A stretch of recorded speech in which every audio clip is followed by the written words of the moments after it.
حضرت حذیفہ بن یمان ایک صحابی تھے، میرے نبی کریم علیہ السلام نا ان سے راز کی باتیں کرتے تھے. ہر بندے کا آزما ٹھیک نہیں ہوتا، سب سے راز کی بات نہیں کرنی چاہیے. حضرت حذیفہ بن یمان کہتے ہیں حضور راز کی باتیں بتاتے ہیں. مدینہ منورہ میں جو منافقین تھے ان کی لسٹ بھی نبی پاک نے حضرت حذیفہ بن یمان کو دی تھی. جب کوئی مشکوک آدمی مر جاتا نا تو صحابہ کہتے ہیں ہم دیکھتے اگر حضرت حذیفہ نے جنازہ پڑھا تو ہم بھی جنازہ پڑھ لیتے.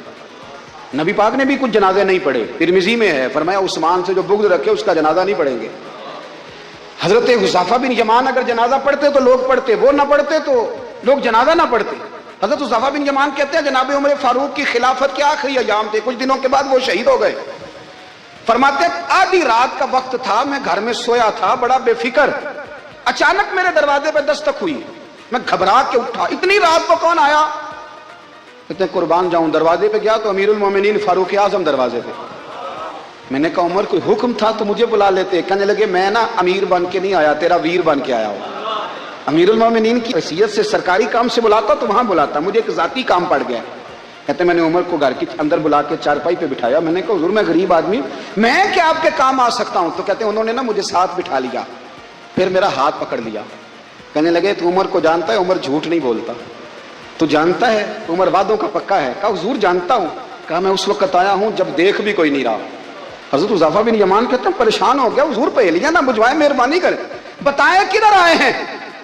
حضرت عمر فاروق فرمانے لگے 62 سال کا ہو گیا ہوں، 63 میں چل رہا ہے، داڑھی سفید ہو گئی ہے، پھل پک گیا، اٹھ فریدہ ستیا، داڑھی آ گئی پور، اگا نیڑے آ گئی، پیچھا رہ گئی دور.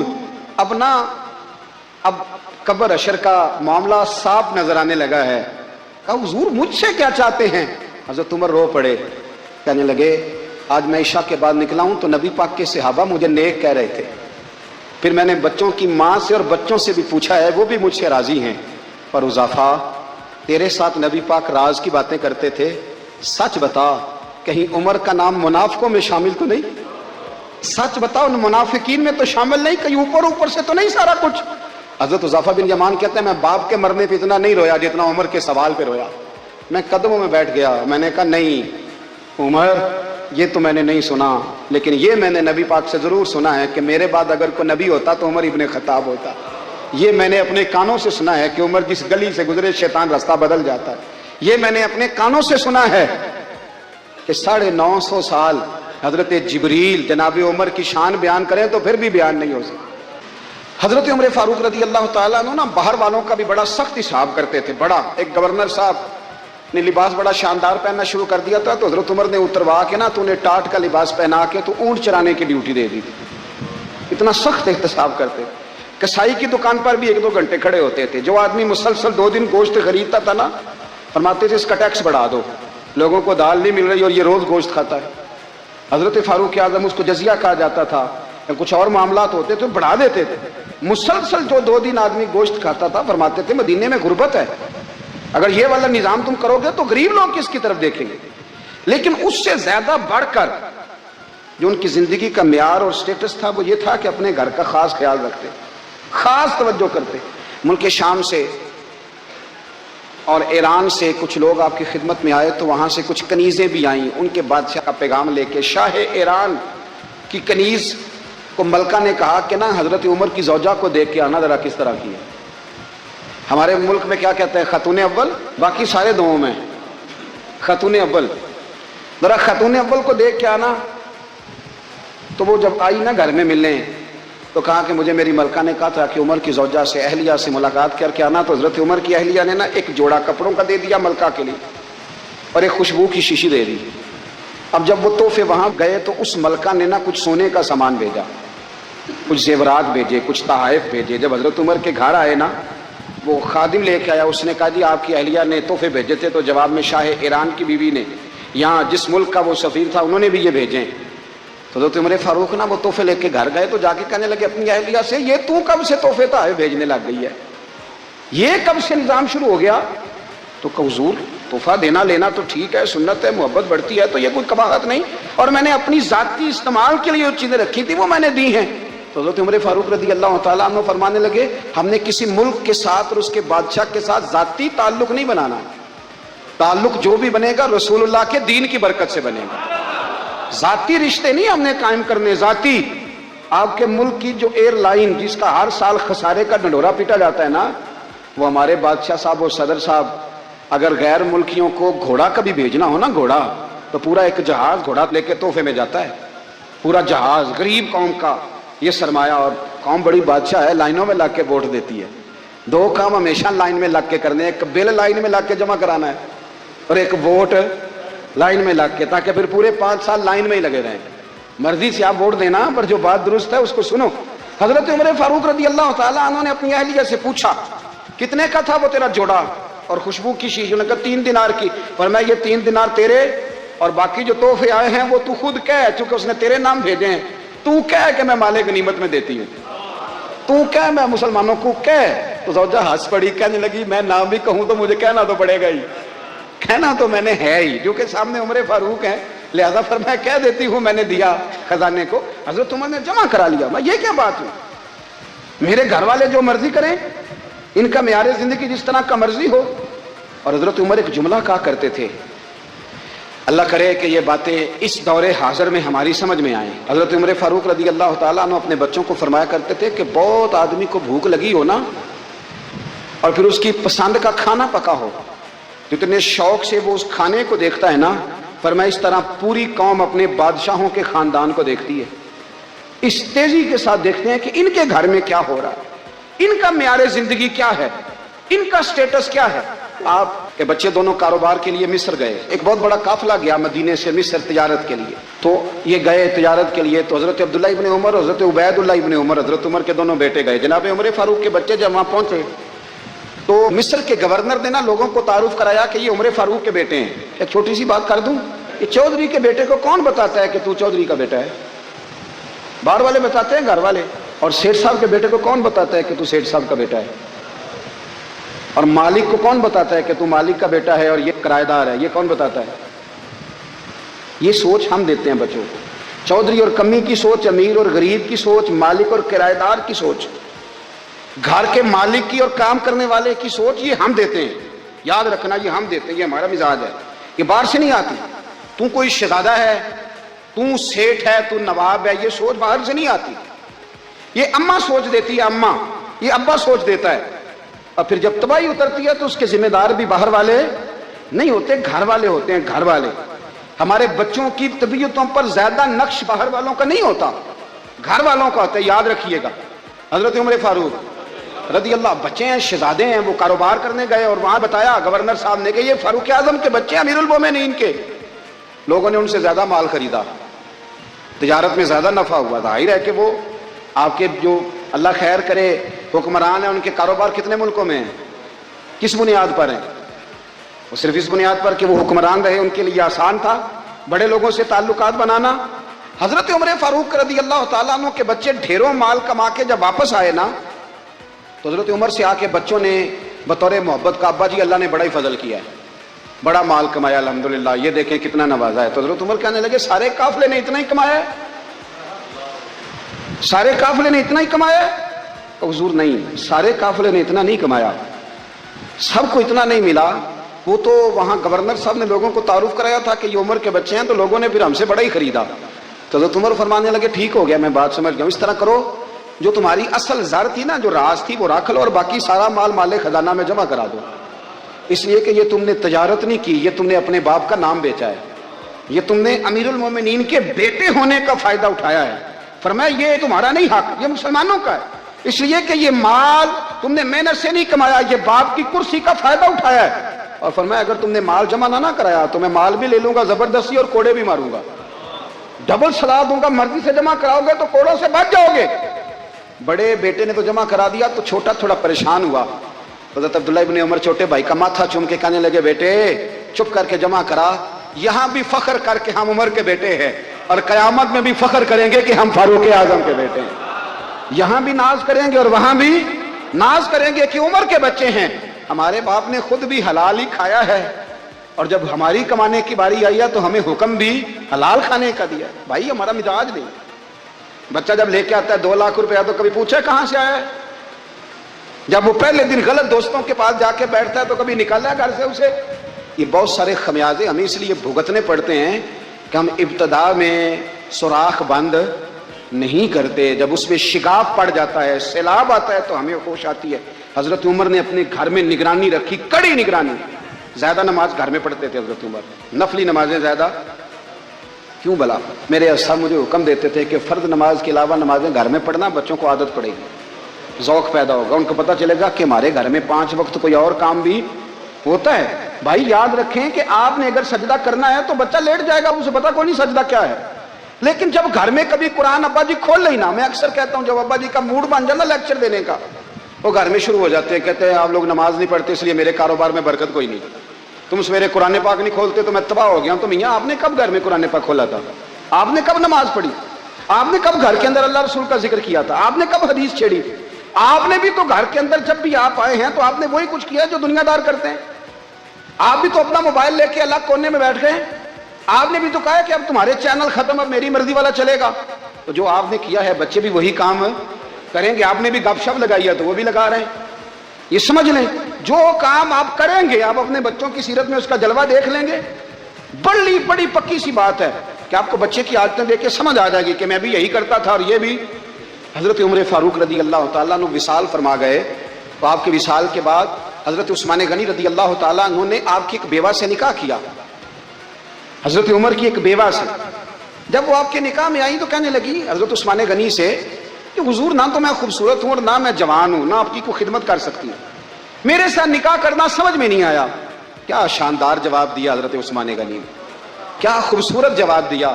فرمانے لگے میں نے اس لیے نکاح نہیں کیا کہ مجھے تمہارے حسن سے دلچسپی تھی یا تمہاری خدمت کی ضرورت تھی، میں نے تو اس لیے نکاح کیا ہے کہ مجھے بتاؤ عمر فاروق گھر کے اندر اپنے رب کی عبادت کس طرح کرتے تھے، وہ قرآن پاک کس طرح پڑھتے تھے، وہ رویا کیسے کرتے تھے، استغفار کا طریقہ کیا، کس وقت کس انداز میں وہ اپنے رب کو یاد کرتے تھے۔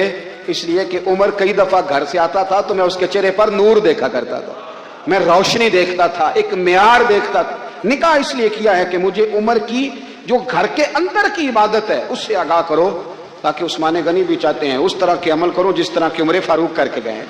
بھائی جب تک ہم اپنے گھر میں وہ توجہ نہیں دیں گے، وہ مزاج دیکھیں نا، ہمارے گھروں میں جب نقشہ پاس ہوتا ہے تو ٹی وی لان بھی اس میں ہوتا ہے، ڈرائنگ روم بھی ہوتا ہے، نماز کی جگہ بھی ہوتی ہے نقشے میں۔ صحابہ جب گھر بناتے تھے تو ایک مسجد بیت کا نقشہ پاس کرتے تھے، ذہن میں رکھتے تھے کہ یہ کونا نماز کے لیے، وہاں جوتے لے کے کوئی نہیں جائے گا، وہاں نماز پڑھی جاتی تھی، عورتیں وہاں اعتکاف کرتی تھی۔ ٹی وی لان تو آ گیا ہے اور گھر کے اندر ٹی وی رکھنے کے لیے تو ایک کمرہ الگ سے بنا دیا گیا ہے، اور اب جو نئے نقشے پاس ہو رہے ہیں اس کے اندر گھروں کے اندر جگہ بنائی گئی ہے جہاں کمپیوٹر رکھے جائیں گے، اور بچوں کے لیے وائرنگ ہوگی نیچے تاکہ انہیں کوئی مشکل درپیش نہ ہو۔ یہ ساری چیزیں ہم نے نہانے کے لیے گھروں کے اندر اتنے بڑے واش روم بنائے ہیں کہ لگتا یہ ہے کہ سوائے نہانے کے اور کام ہی نہیں کوئی گھر میں ہوگا، ہر چیز آ گئی۔ پر اللہ کرے کوئی تفسیر بھی ٹیبل پہ پڑی نظر آئے، کوئی حدیث کی کتاب بھی ٹیبل پہ پڑی نظر آئے۔ اللہ کرے کہ جس طرح ابا لطیفہ سن کے آتا ہے تو جب تک سنا نہ لے اسے ہضم نہیں ہوتا، اللہ کرے کہ وہ جمعے میں بیان سن کے جائے تو اس کا بھی دل کرے میں اپنے بچوں کو سناؤں، وہ نبی پاک کی کوئی حدیث کہیں سے سنے تو گھر جا کے سنائے۔ جب تک یہ معیار نہیں بنتا آپ کیسے توقع کرتے ہیں کہ گھر کے اندر اللہ کی رحمتیں نازل ہوں گی؟ آپ یہ کیسے توقع کرتے ہیں کہ گھر کے اندر وہ معیار اور وہ مزاج بنے گا؟ حضرت عمر فاروق نے ذاتی زندگی پر جو توجہ دی، گھر والوں کے معیار پر جو توجہ دی حضرت عمر فاروق رضی اللہ تعالیٰ عنہ نے، وہ بھی بڑی دیدنی ہے۔ حضرت ابو موسیٰ اشعری کو نا آپ نے وزیر خزانہ بنایا تھا، تو حضرت ابو موسیٰ اشعری کہتے ہیں کہ حضرت عمر کو شیخ خزانے میں رہنے تو دیتے نہیں تھے۔ ایک دن میں صفائی کر رہا تھا اس کمرے کی جس میں خزانہ رہتا تھا۔ ہمارے تو ملک میں جو جاتا ہے وہ صفائی کر کے ہی جاتا ہے، اللہ خیر کرے۔ اور خیر معیار بدلتا ہے، جو پچھلی حکومت ہوتی ہے وہ قرضہ اٹھاتی ہے، وہ باہر سے جاتی ہے تو قرضہ لے کے آتی ہے، اور جو نہیں آتی ہے وہ کہتی ہے ہمیں پیکج مل گیا ہے، وہ قرضہ نہیں اٹھاتے۔ ان کو کیا ملتا ہے؟ یعنی پچھلی نے قرضہ لیا تھا اور ہم نے، واہ جی واہ کیا خوبصورت انداز ہے، اس کا نام بدل کے نا، انہوں نے قرضہ لیا تھا اور ہم نے، میں کہا بڑے شاندار سیانے بندے ہو گئی۔ حضرت سیدنا ابو موسیٰ اشعری کہتے ہیں کہ میں نے نا مال غنیمت کی صفائی کی تو ایک دینار مجھے نا کہیں پڑا ہوا مل گیا، تو فرماتے ہمیں اجازت ہوتی تھی کہ ایک آدھ دینار ہم اپنی مرضی سے کہیں خرچ کر سکتے تھے، اگر آپ ناراض نہ ہوں تو ہمارے ہاں جب چیئرمین صاحب ناظم صاحب ٹھیکے دیتے ہیں تو ٹھیکیدار ان کا چھوٹا بھائی ہوتا ہے یا چچا کا بیٹا ہوتا ہے یا خالہ کا بیٹا ہوتا ہے، وہ خود ناظم ہوتے ہیں اور ان کا چھوٹا بھائی